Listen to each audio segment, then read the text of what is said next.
لا يا شيخ، انتي كمان بتعاني من غلاء الاسعار زينا؟ يعني انتي كمان بتعاني من الغلا والكوا كده زينا؟ تنزلي السوق بقى وبتروحي تجيبي طماطم وخيار وبطاطس والحاجات دي كلها وغالية عليكي برضه زينا كده؟ لا لا لا والله. لا يا شيخ، احلفي، احلفي قولي والمصحف. جديدة دي، بتعاني من الاسعار؟ لا لا لا لا لا لا لا لا لا لا لا لا لا لا قولي كلام غير ده. يا حولي صعبتي عليا يا شيخة، والله زعلتيني زعلتيني والله. انت مالك، انت مالك بالناس اللي بتروح وبتيجي؟ الارض ارض الله، والخير خير ربنا، والرزق رزق الله. لو على كلامك ده بقى كده، يبقى انت كمان بلدك اولى بيكي، ما تروحيش تمثلي في السعوديه.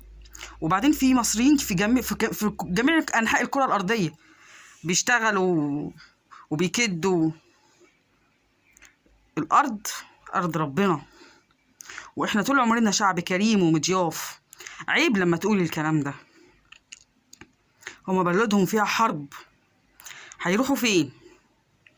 هيروحوا فين؟ ما هما لازم يلاقوا مكان آمن ليهم ولعيالهم. مالكيش دعوة باللي بيروحوا، خليكي في فنك، خليكي في فنك. مصر طول عمرها عزيزة وكريمة. مالكيش دعوة باللي بيروح وبيجي.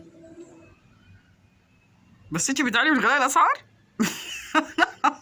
مرة أعرف والله. يا حول الله يا رب، زعلتيني زعلتيني يا فنانة والله. يا حول الله يا رب. وبتنزلي السوق بقى ولا السوق اللي بيجيلك؟ آه، والله غالب على أمره ولكن أكثر الناس لا يعلمون.